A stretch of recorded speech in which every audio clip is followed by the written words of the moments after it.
coffee stay black, just like me. Don't need no sugar. All right. What's up, family? We here, Cxffeeblack Podcast, back again with another episode. Very special moment. We got the homie Mario Dulcey in the building, you know what I'm saying? From Solo Cafe Solo, down in Colombia. We got the homie Beamlak here from Ethiopia. You got like two last names. Which last name are we rocking with? We can rock with Bekele. Bekele? That's my Okay. last name. Melissa's my middle name. Okay, so is it, but in Ethiopia, do people have two? Yeah. No, not two, but we use our middle name. Okay, interesting. I normally introduce myself as Beamlak Melissa. Yeah. But here, it's Bekele. And then, like, just an aside, I remember they were saying, like, you would have your mom's last name? Like, Not really. like a Not in different, like- Ethiopia. okay. Yeah, I remember I was talking to a Memo, and he was like, basically, every person would get, like, a different, like, his dad's first name is, like, his last name. Yes. Yeah. Yeah. So it's like, Bekele is my last name, so I'd probably be called Bekele here. interesting. But Black is my given That's name. kind of fire. Just an aside. Special moment. Technically phase 3 and probably the biggest phase for the Cxffeeblack Barista Exchange. And you guys were here for a really momentous moment, right? Momentous moment. A momentous moment. That's crazy. That's basically the same word twice. Momentous moment. But yeah, thank y'all for being there with us. Cxffeeblack officially raised over $500,000 in community equity, which we are. Yeah. Clap it up one time for that. You know, this is Drink Champs. We need coffee for like drink. I need Gold Brew right here. Everybody take a sip of Gold Brew. You know what I'm saying? I need one. Let's of go. mine. Yeah. Run that shit up high. Yeah, But I'm not getting hand up either. No, you can drink it. Okay, yeah, thank you very much. So crazy moment, but we officially raised over $500,000 in community equity. And we have some families coming on to meet the gap for the rest of the 1 million total. With all that confirmed, that puts us in a strange percentage. Do y'all know what percentage of black businesses raise $1 million or more in equity? No, we don't know. No. It's less than 1%, which is interesting because I think we all know this stat. Do we know what percentage of the $500 billion a year African peoples keep? Less than 1%. Yes. Less than 1% of the money that coffee makes annually is kept in black hands. And even in Memphis, Tennessee, less than 1% of the revenue yearly comes from black businesses. Even though Memphis is a 70% black city, we generate less than 1% of the business revenue for the city. And so that 1% thing is an interesting number, and I think we keep finding ourselves found in that less than 1%. You know what I'm saying? So I think W.B. Du Bois would be very excited because he was talking about a talented 10th. We got a talented 1%, but I also think there's an opportunity to make this more and more normal based on conversations like this and work like this. And so we're very excited to be a part of that, and I'm very excited about what that means for our ability to continue to scale and grow what we're building. And so speaking of what we're building, people have been asking what's next. We had a couple people ask, can they still get in? And we'll raise again sooner than you think. We have an interest form out right now if you're interested. If you really want to make some shade, you can email invest@cxffeeblack.com. We're always open to conversations. But we're focused on the future of the Cxffeeblack Barista Exchange, the future of the Black supply chain, and its evolution. This is the next evolution, y'all, of the Black Barista Exchange Program, the All Black Coffee Supply Chain. The next evolution is the REPchain. Shout out to the homie Tremaine down in Houston, Padiri, for coining the name. I think it's perfect. Stands for Repairing Ecological Production. You know what I'm saying? It also stands for representation, which is sorely missing in most of our supply chains and most of our communities. We just talk about that number of 1% that keeps coming up. And so we're making a big step in what we do as Cxffeeblack and being able to take up more space in the coffee industry and just in business in general. And so last year we partnered with Mario's family. We did 800 legal kilograms out of Colombia, you know what I'm saying? Sir. Which was excited to my knowledge that y'all family. We already are finishing that. Yeah, that we got 2 bags left. It's going. But it was delicious. And to my knowledge, that was y'all family's first time exporting to the U.S.? Yes. Which is first exporter that we have been working for 50 years. We have been producing coffee for 50 years, and you are the first customer, the first exporter, and we are happy to be working with you because we share the same values. we share the same principle, and we want to work with you. Since the day that you told me, like, I want my children's buy coffee to your children. I want we continue working together. So let's do it. Yeah, bro. Let's get it. So that junk almost gone. 800 kilos almost gone. So this year we're doubling down. We're doing more than 800, just a little bit more.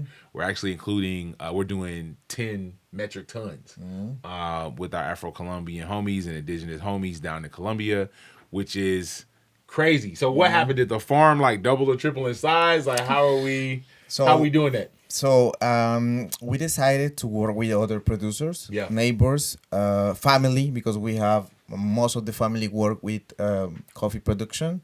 So I have like several uncles, several aunties working, and they just saw the results that we are showing and the inspiration that we are bringing to the community, and they told us, we want to work with you. Yeah. So we are going to work with them. We are going to transition to work with them, and that's the coffee that we are going to bring here. So we are going to work together to bring the coffee of at least 8-10 producers.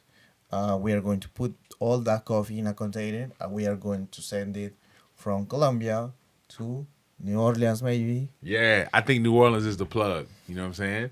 And then put that and move that work in the state. So the next step, if y'all asking what's the next phase is to move this work legally. And then Beamlak, you have been doing amazing things since the last time you were here. You mind telling people a little bit about your work with AFCA, and then we can talk about what next steps for the Barista Exchange might look like as far as collaborating on the continent. So I work as a program officer in AFCA. What is AFCA? AFCA is the African Fine Coffee Association. So there is for the whole continent? Yeah, for the whole continent. That's big. Yes. That's a big deal. That's kind of crazy. Yeah. Yeah. So there is SCA. Can I ask you a question? How you feel like being a program coordinator, consultant for like the whole continent? 55 countries. 55 countries worth of like consultation in coffee. That's kind of crazy. You know what I'm saying? We have 11 member countries, both consuming and producing. Yeah. And I think... What are those? We have Ethiopia, Cameroon, Burundi, South Africa, Tanzania, Rwanda. Who did I forget? Kenya. Uganda. Yeah. Zambia. Yeah. Tanzania, maybe? Yeah, I think I said Tanzania. Ghana? DRC. Did I say Congo? No. Congo. DRC. Yeah. I think that's it. Pray for the Congo. Oh, yeah, for sure. You in Ghana? Yeah. Okay. No, we don't have Ghana. Okay. But there were Ghana representatives at the experience, yes? Our events and our engagements are open to everyone, so anybody can come. Yeah. But the chapter members are only 11. For sure. I definitely saw Kelvin from Jamestown in there. So Yeah. Yeah. So it's open for everyone, but we have 11 chapter countries where AFCA operates.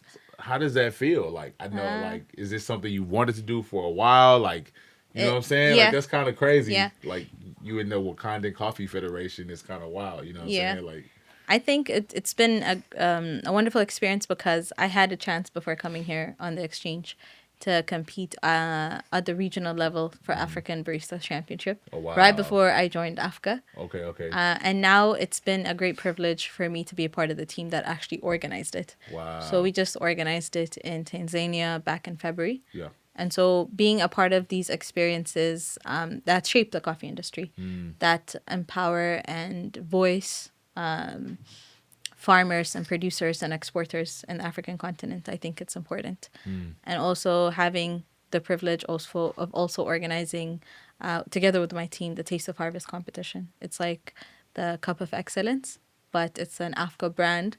It's called Taste of Harvest. And so it's a platform that is there for producers and exporters to be able to have their coffee sampled and then graded and then compete against other at the regional level against other countries. So it helps to promote and market the finest African coffees. And so to have the privilege to be working on such projects is great because I feel like I'm contributing in something real and tangible and being able to promote and market Africa's finest coffees. So this joint low-key like the Olympics of like African coffees? Like, yeah, that's the cup tasting is. And also for professionals, the barista competition is. They are competing, but they are overlapping the other countries. Yeah. So okay, so you know what we're talking about. There's a documentary that's floating around about the first phase of the Barista Exchange. Shout out to everybody who was a part of phase one. Crazy moments. And we got a chance to sit down with Doc Maui, who's like a professor of Jebena history. The man is just a genius. And this brother was talking about how he sees African coffee culture as like 10th wave. So to break it down, like first wave coffee in the coffee industry, we talk about it like, okay, first wave coffee is going to be your Folgers. That's going to be like just your commodity coffee that we saw on Leave It to Beaver. We're recording in real time right now. The kids in the studio. Shout out to my sons. You know what I'm saying? They in here. It's a family movement. But yeah. And so the second wave of coffee is kind of like your Java, Mocha, Whipped Cream, Erykah Badu, Beat Poet. You know what I'm saying? You know, like Pepper Ann or Doug or whatever. The coffee shops that was at them shows, if you was watching them, it's like, you know, that's the type of the beat that you would see. So darker roast, you might see the country, you hear words like Java, but we're not talking about specific notes, and there's really no like light roast oriented coffees. It's more about what you add on it and vibing out. But third wave coffee is like the specialty, kind of more like a wine tasting. We talk about the terroir. We talk about the farmer specific name. You might learn more information about the elevation of the coffee. And that's what people would consider. It's like your hipster coffee. But Doc Molly was saying, I call him Big Doggy for Big Doggy for short, you know what I'm saying? But Big Doggy was like, yo, bro, it's actually, when you think about African coffee culture, it's 10th wave. So if you think about like a long distance runner, you know, especially like East African runners, they're generally lapping people on the court, on the field. And he's like, if you walk in late, like if you late to the party, you might look and it looks like that person is behind, but they're actually doing the third or fourth lap. And so we went crazy we was like, oh my gosh, bro, that's a bar. But it makes sense. You know what I'm saying? Like you were saying, this is like, it's really like 10th wave coffee on the continent, and part of the work is, and I believe part of the work that you're doing and part of the work that Africa is doing is to show that to people, because oftentimes people are coming late to the party, and so they assume all the things people assume about Africa. You know what I'm saying? And it's like, nah, actually, we're lapping y'all niggas. You know what I'm saying? And the reason why is because the future of coffee is in the producing countries. So we are doing like short, like circuits, you know. We are not necessarily exporting that coffee.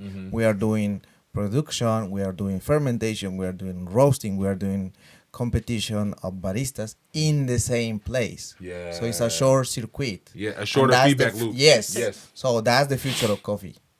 That's the future of coffee. No plane rides needed.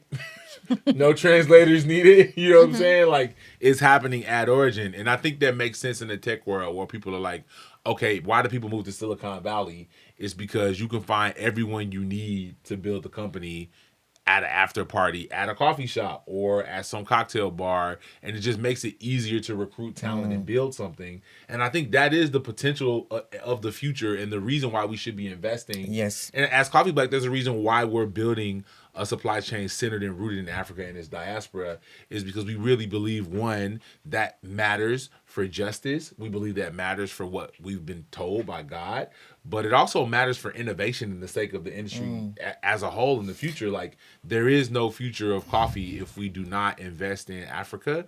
There is no future of coffee if we do not invest in countries at origin, if we don't invest in Black and indigenous communities, because at the end of the day, that is where the genetic material is. Like, that's where the biodiversity is going to come from. That's where the new ideas and new processes, they're going to have to come. And at the end of the day, that's where all the work is. Like, if folks don't want to do it, ain't going to be no coffee to drink. Because I tell you what, like, we just came from the Specialty Coffee Associated Conference, super dope. It's a lot of hard work. I don't see none of them folks deciding to go, oh, well, this year I guess I'll harvest the coffee. You know what I'm saying? Like, it's just not a reality. And so regardless of what tariffs look like, regardless of what, you know, people are saying coffee being extinct in 20 to 60 years as far as Arabica is concerned, if we do another species, it's going to come from Africa, or it's going to be an alternative varietal that's found at origin. If we need more people to continue to even want to be a part of this industry, it's going to be because people find a real reason besides do it because I want to drink this thing later on. You know what I'm saying? Like, there's got to be a real hope there. One of the reasons is like specifically related to the quality of coffee. The coffee is going to be more fresh. Yes. Because you are going to maybe wait like for 1 month. Yeah. from the moment you harvest the coffee to the moment you taste that coffee Yeah. until the That's moment you brew it. crazy. But and not just because of that, but also because the science, as you say, is happening there. So you do an experiment, you do science, and then if the coffee and the results are good, you are going to be able to do those experiments in real time. Come on. So that's what the real science is happening, and that's the future of coffee. Yeah, yeah. Speaking of the future of coffee, what I just was curious, like how did, or if any, Beamlak, did your experience on the Barista Exchange impact the way you went into your new role with Africa? Did it bring any ideas? The time you got to spend with Lynn Butler, folks may not know who Lynn Butler and Anthony are, or even just conversations you had with the other baristas who were here, or seeing different takes on coffee. Did any of that impact the way you think about developing coffee on the continent? I know you brought me in to speak, so I got a chance to speak to some of the baristas, which was super dope. But I was just curious to know, even in framing the experience and planning future ones. The next one's in Ethiopia, right? Yeah, So the next hopefully we'll one's be in there in Ethiopia. person. We'll all be there. But yeah, how did it impact the way you thought about it? Because I'm curious just about, as we bring more people into this into the future, what are the potential benefits of continuing to exchange in this way? I think I was mentioning this just now with Sydney and Daniel, and also you were there, is that having a chance to be part of the Barista Exchange program, I feel like made everything so real and tangible. I didn't think I would have a chance to like be a part of the couple of days that we had of coaching and exchanging experience with Lem and Anthony. I feel like that was very Which, who powerful. are they, by the way? People Okay. watching it probably don't. So Lem and Anthony. Lem was the 2016 U.S. Barista finalist in the U.S. Barista Championship, and he was also the winner of the National Barista Championship. And Anthony's also competed and is a finalist in the National Barista Championship, and he also works at B&W. Yeah, and Roastery. didn't Lim competed in the World Yeah, Championship too? so that he was the finalist of the 2016. What I mentioned now Yeah, was the World Championship, that- which is crazy. the World To my Championship. knowledge, has anybody else black done that before? They've not been a finalist. No, That's crazy. he's the finalist for the Sheesh. world. So I never thought like I would have a chance to be in an environment and in a space with him, let alone actually have the opportunity to talk to him and discuss with him. So I feel like it makes things more tangible and more possible in general. That's the effect that I had. And also having organized the boot camp with AFCA, having baristas from different parts of the African continent be there to understand what it takes and what the rules are and what the protocols are for the World Barista Championship, and also having a chance to talk to you and in the panel, although remotely, and with Lem and Anthony as well, I think makes things possible. Like you see someone that somehow looks like you, that have went through the experience, and having the opportunity. I would have never had the chance to connect other people to people like you and people like Lem had I not been part of the Barista Exchange program. And I feel like it has a rippling effect in creating the same kind of inspiration and the same kind of determination and possibility, something so tangible that other people can also be a part of. And so I think exchanges like this are inspiring and motivating, and make things more possible for people that want to pursue. You know what is crazy? What's crazy? There has Me? never been a champion from Africa in 25 years Yeah. of coffee barista competitions. There have never been a champion from Africa, and Africa is the origin of coffee. Yeah, bro. So It's insane. crazy. Like one of my dreams is to be able to compete, but when you see like the reasons or the basis of the competitions, you realize that our difference, our value is not to compete but to share. So when we were spending time with Anthony and Lem, we were not competing. Yeah. We were sharing all the knowledge that we have, and we Yeah. were building something. So that's a different perspective with coffee, and I think that we have to continue collaborating between producing countries, between Africa and Latin America, to not to compete, but to build more collaborations, Yeah. unity, and of course, like we are the future of coffee, and we have to make sure that our baristas, our names, our coffees are in the right place. Yeah, bro. I mean, it just makes me think about we had a chance to like tour City Hall today with Queen Tatile. Shout out Auntie Tatile. And we were looking at there's one room where they had the "I Am a Man" mural, and that of course was the sign and the verbiage from the sanitation worker strike that Dr. King participated in. My wife's grandfather, if you've been watching us for a while, you know that he marched with Dr. King. He was a sanitation worker, and the location where they had this experience at was called Claiborne Temples, where they did all their organizing. And sadly, Claiborne Temple just burned down.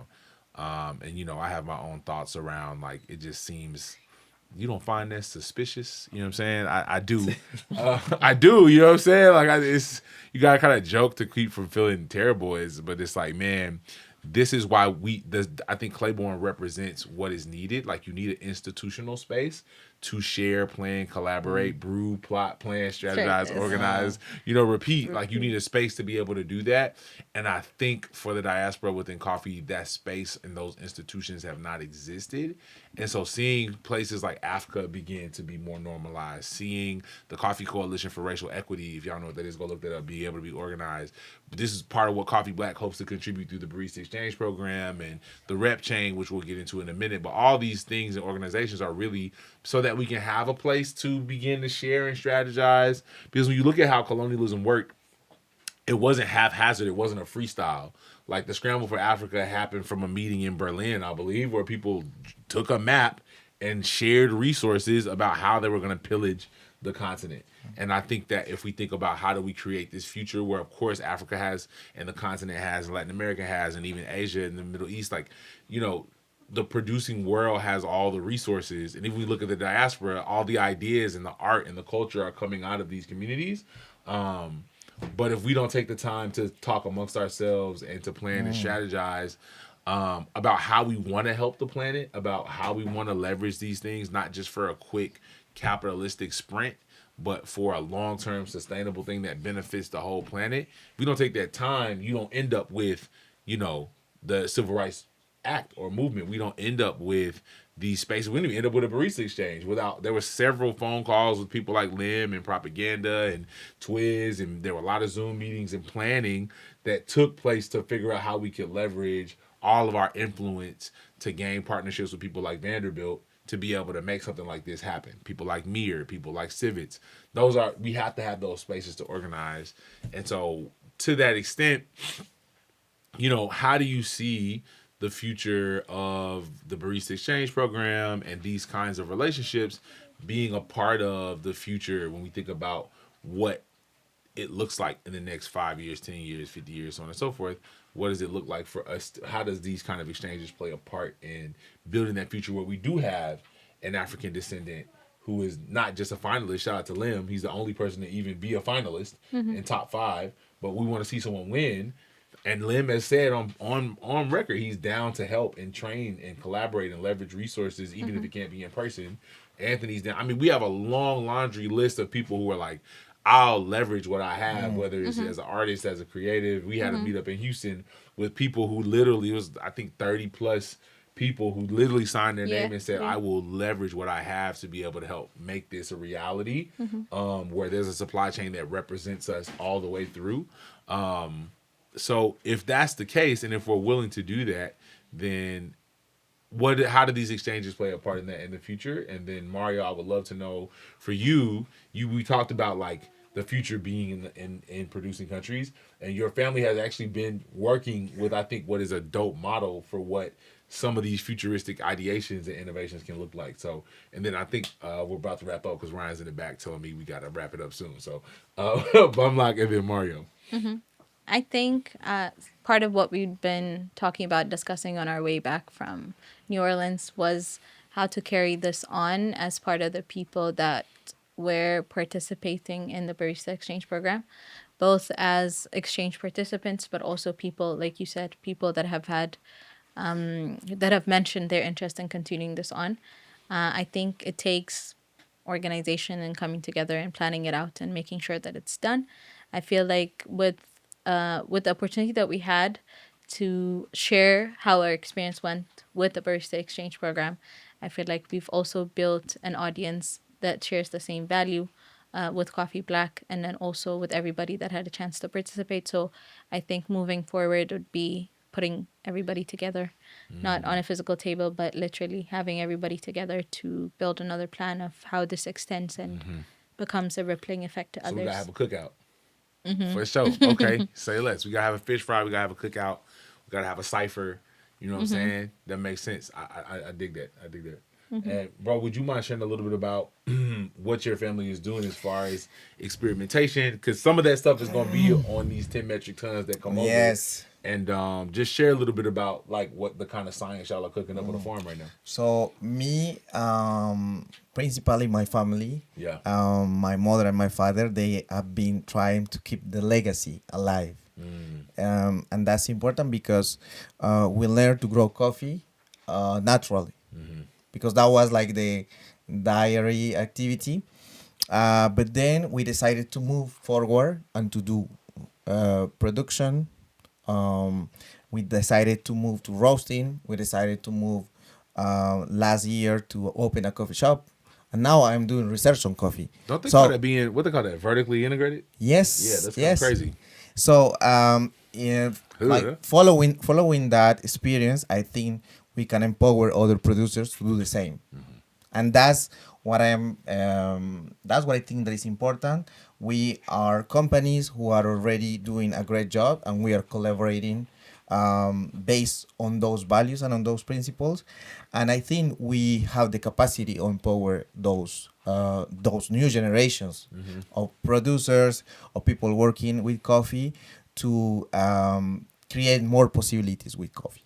So whether to do roasting, whether to do research, whether to do barista competitions, and I think we have this conversation. And just for the record, we decided to create a kind of space with Coffee Black where all those ideas can be circulating and moving, and we decided to share knowledge because that's what we have. That's the important thing here. We have a lot of knowledge, and we talk about like this institute. What is the name of the institute? Oh, wow. Okay, you going to put me on the spot. Yes. Yeah, and I don't have my phone. So it is the Institute. Oh, wow. You're looking at the manifesto. There's a manifesto. You're looking at the manifesto right now for peace. It's a manifesto for peace. That'll be in a press release soon. But it's the Institute for Memory, Education, and Reparations in the Coffee Industry. And there's an acronym, right? Yes. So, Yes. like we decided to use like the main Oh, Mercy. yes. Yeah, so it's like memory, education, reparations in the coffee industry is Mercy, Yes. right? And so that was, you know what I'm saying, that's a bar. And we have been talking about that. We have been talking about the REPchain. We've been talking about reparations, Yes. educations, Yes. future, Yes. imagination. Yes. So that I think that's like the word that we have for those new years and Yeah. the years coming. And of course, you talk about those incredible people who are willing to support. Yeah. Because that's the connection that we are building, and we want this connection continue. Like it's not just And- Beamlak, Mario, and you. Yes. It's like, okay, let's create something for the future. And I think that's important because, like, I believe in reparations, right? As a descendant of American slaves here or African slaves in America. And I also realize I'm looking at 3 sons who may not ever see it in their lifetime. And so though I believe in reparations, I don't have the convenience of waiting on it and waiting for someone else to do it for me. And I think that's true for all of us in this room, right? Like there are things that have been done to our cities, our communities, our cultures, our countries that were wrong, right? And we know that that hinders our ability to offer our genius, our notes to the world, a whole lot of sugar and cream, if you will. But we don't have time to literally cry over spilled milk. We have to do the work, and the work that we can do now while we trust in God for justice and things that will happen in the future. And so, like, the fact that we raised over $500,000 in equity, a big part of that was because we know we're competing against companies that have literally multiple millions of dollars in cash flow and loans and investment, and we have been working for so long to build this. And like y'all family are sending over 10 metric tons. It's 10 metric tons coming from Gucci this year, from Tamaru and Tadele, and through Faral and what his family is doing with Moy here in the U.S. I'm like, yo, we can't roast this 10 pounds at a time in the trap. You know what I'm saying? Like, we got to be able, and if you don't know the prices for buying a roaster, it's literally like buying a house. You know what I'm saying? And so, like, if you just look at the number of African Americans who actually own homes in America, like, divide that by 10 on how many can, like, also buy a roaster that has the cost of a home. And you know what? What is important here is that we have the land to produce, like bro. food and coffee. Yeah. And something important is that, for example, in Colombia, like our ancestors have been doing a great job to keep the land and to ask for the reparation. The same thing in IT. So when we talk about reparations, it's also to make productive the land that we have been keeping to produce that coffee and to create this connection. So a lot of people don't know, to your point, that Black African descendants and indigenous people in Colombia actually receive reparations, which I think is extremely we rare. have some advancements in terms of we have the right to keep the land that we deserve because of the work that we did. But we need to give to those land more productivity. Which is what originally in America, reparations wasn't supposed to be cash. People like joke about it like, oh, y'all just gonna get all this money and buy watermelon and chicken with it. Nah, reparations literally was supposed to be 40 acres and a mule. It was supposed to be land and then an animal to be able to work the land. And you had to do, so people talk about like it's a handout. You're literally being given things to work on. It's like you have to work to make that profitable. So the goal was never not to work. That's a logical fallacy. That's a red herring. The goal was to be able to have the ability to work based on the fact that you had worked for free for so long with no participation in the fruit of your labor. And so I think it's really dope to be building the REPchain with a community that has to some degree experienced reparations, though not fully. We don't have the 40 acres. We have maybe 4. Okay. Yeah. And we don't have the mule yet. Yeah, okay. We're going to work on the We're still fighting. Yeah, we got to get y'all the Mustang. You know what I'm saying? Forget the mule, 40 acres of the Mustang. But we got to wrap it up. But I just want to say that this is really powerful. And if you want to be a part of this, there are 3 ways you can do this. Okay. So, you missed out on the WeFunder. You missed out on... Hey, Uncle Ryan in the back getting it together. Okay, so we gotta keep holding it down, boys, in the back. This is live. This is family business. You know what I'm saying? But yeah, if you want to be a part of this, I know you missed out on the WeFunder, but shout out to the 627 people who wanted to be a part of it and the 580 people plus who are currently already locked in. Amazing. And that's what we have to leverage is our ability to come together as a collective and share just a little bit. So if you can't be a part of the WeFunder, how can you be a part of building and supporting the REPchain? Step 1 is sign up for our coffee subscription. That's scalable. We can do 1 million coffee subscribers and be set for the next 100 years. So it's a monthly subscription. You get 2 bags a month. Ryan, can they also do like the quarterly subscriptions? Are we offering deliveries every 2 weeks? So there's going to be different options for you if you want to change the frequency of deliveries. But that's where you'll get the really special stuff. So you'll always get a bag of that Gucci, we got you, but you'll also get some of the experimental fermented coffees. Like my brother and his family experimented with some soursop fermented coffee, where they fermented the coffee in the soursop. Shout out to all the hoteps, Dr. Sebians in the building. We're going to call that joint, probably going to call it Dr. Brumar, you feel me? So things like that, alternative species, like what we're partnering with Chanzo Coffee to do a drop on out of Uganda, where it's not just Arabica, but we're looking at Iberica, we're looking at Canephora, a honey process on that, and then maybe blending the two. There's a lot of cool stuff. Maybe we get our hands on some of those Taste the Harvest coffees. Those are going to be for people who are in the coffee subscription box first and foremost. So don't sleep. There's also a ton of educational experiences we're going to offer to learn how to brew the coffee, to learn more about the story and the history. Maybe we do live streams with some of the producers. There's all these really dope experiences if you're a part of the coffee club. So tap into that. Number 2, you can put Gucci Mane in your stove. Like we got 20 plus metric tons sliding through. We got to move this work. Put that junk in your grocery store. Put that junk at the church if y'all serving coffee. If you're serving, to me, if you're aligned with these values, there's no reason why we should have community coffee or Folgers or Bustelo or whatever that is not owned by us and not paying fair and equitable prices based on the actual price of goods.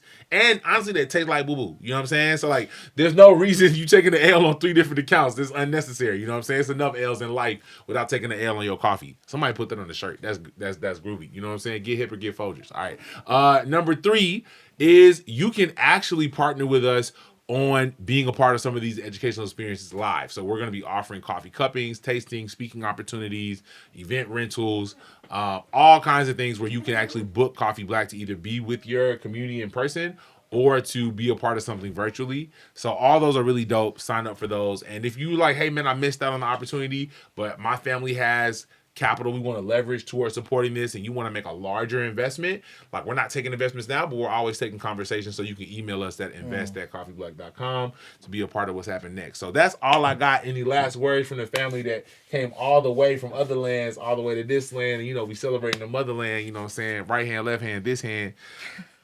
Anything y'all like to say? You know what I'm saying? I actually got nothing. Yeah, for sure.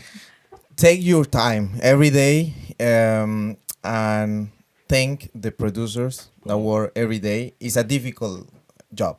So I'm here telling you, I'm working with coffee from another perspective, doing research. And I would like to go back to my farm to work in the farm, but it's difficult. Yeah. It's hard. Come on, bro. I want like to take you to see the work that we do. But it's like, okay, if you don't do it, like at least support the people that are doing that job and like help us because we need your help, and I know we need, like, you need us too. So that's why I'm here, like, to collaborate. Come on, bro. And I think when I think about this, a lot of us, like my grandmother picked 600 pounds of cotton a day. You know what I'm saying? And back-breaking work. I think a lot of us who are Black Americans or just Americans or just human beings have at some point, you have an ancestor who participated in agriculture. You know what I'm saying? And so if you're close enough to know that, you know how hard it was. And if you're not doing it now, it means people understood that and tried to find a way for you to not have to. So if we're in a world where we're asking people to choose to still participate, there needs to be representation and participation economically, environmentally, spiritually, artistically, creatively, and most importantly, as far as dignity is concerned, along all points of the supply chain. And that is a future where people might be willing to say, if I could see myself all the way through, like I don't know what the fair trade price would be for any of my sons to be a cotton picker, but we just did a collaboration with Steven Satterfield with the world's first all-Black cotton supply chain, where not only are Black folks growing the cotton, but they're manufacturing the shirts, they're designing the layouts, they're stitching it, they're doing the screen printing, they're doing the marketing, that's something I can see my sons being a part of and feeling proud to know that they're working the land, but also getting to share their vision and their humanity in a way where people see it and celebrate them at every level. And I can feel like that's maybe something where people would say, when I'm producing this beautiful fruit called coffee, maybe that's a world where people see joy in participation and not just suffering.